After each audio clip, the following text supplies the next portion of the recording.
রাসূল ইসলাম বলছেন আল হজ্জুল মাবরুরু লাইসা লাহু জাযাউ ইল্লাল জান্নাহ।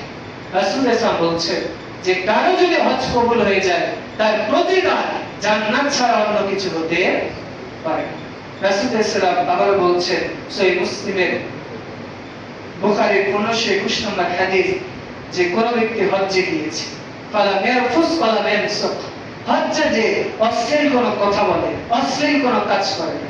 অশ্লীল কথা বলে নাই মানে কাউকে হজ্জে সে গিয়েছে, কেউ হয়তো তাকে ধাক্কা দিয়েছে, ফেলে দিয়েছে বা পায়ের নিচে ফেলেছে, কাউকে গালিও দেয় নাই, কটু কথাও বলে নাই, অথবা অশ্লীল কাজ করে নাই মানে ইউটিউব ফেসবুকে যে আজে বাজে কোনো কিছু দেখে নাই, অযথা সময় ব্যয় করে নাই, এমন যদি কেউ করে রাজাকা ইয়াউমি ওয়ালাদুহু, এই ব্যক্তি এমন ভাবে ফিরে আসে একজন মা যেইভাবে একজন নিষ্পাপ শিশুকে প্রসব করে, একজন বাচ্চা যেমন মাসুম নিষ্পাপ হয়ে যায়, একজন হজ পালনকারী ব্যক্তি এইভাবে মাসুম বা নিষ্পাপ হয়ে যায় বলে সুবহানাল্লাহ।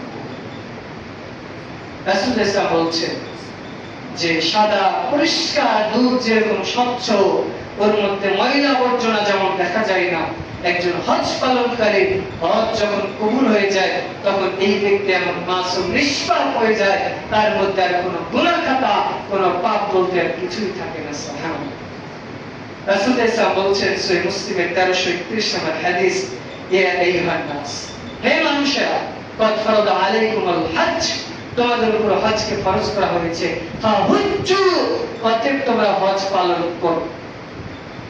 রাসূল সাল্লাল্লাহু বললেন যে হে ইমানদার, তোমাদের উপরে হজ ফরজ করা হয়েছে, অতএব তোমরা হজ আদায় করো।